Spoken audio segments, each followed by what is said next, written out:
First of all, WHO has always welcomed the conduct of so many clinical trials around the world for so many vaccine candidates.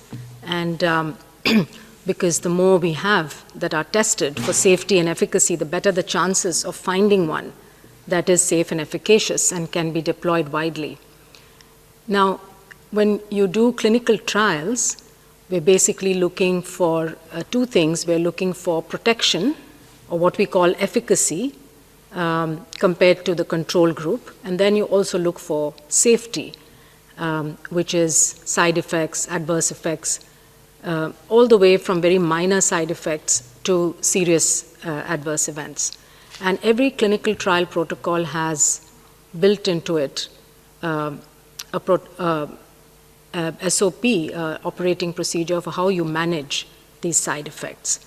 So the clinicians at the site where the trials are being done are trained in good clinical practices, which means that they are following all these participants closely, monitoring them, and then there is a protocol for what you do when something happens. And if it's a mild side effect, there are things to be done. If it is major, as it was in this case, it was a severe side event, and therefore the trial was halted. And again, this is normal procedure. This is good clinical practice, because safety is of the utmost, is the highest priority in any clinical trial.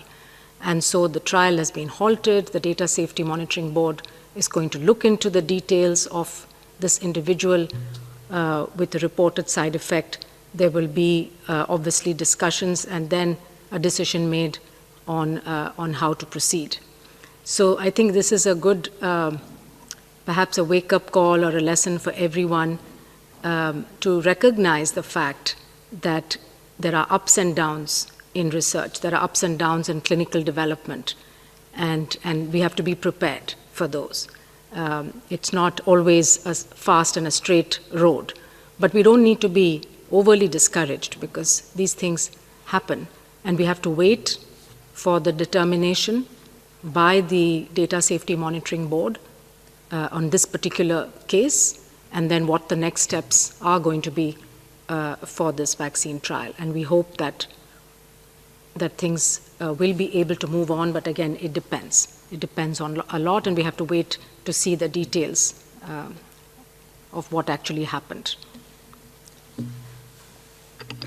But again, we have to remember that clinical trials take time. We cannot rush them, because you have to collect enough data on enough numbers of people to satisfy ourselves, satisfy the regulatory agencies that a particular drug or a vaccine is actually safe and is having the effect that you want it to have.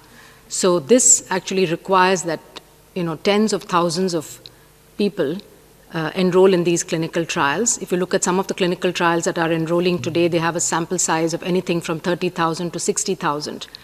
And usually half of them are given the vaccine, the other half are given a placebo. It's a blinded study so that the participants as well as the doctors don't know who's received what.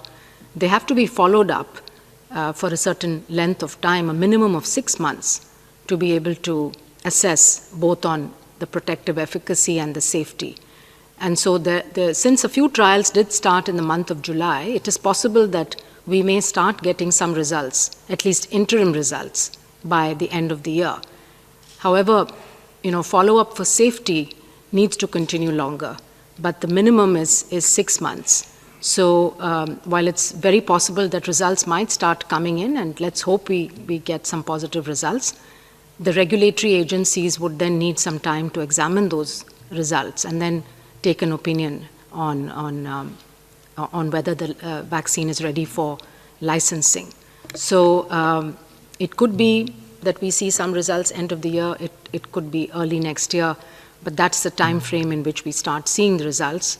And there's no way of predicting currently which ones are going to be effective. I think the proof actually lies in having done the trials.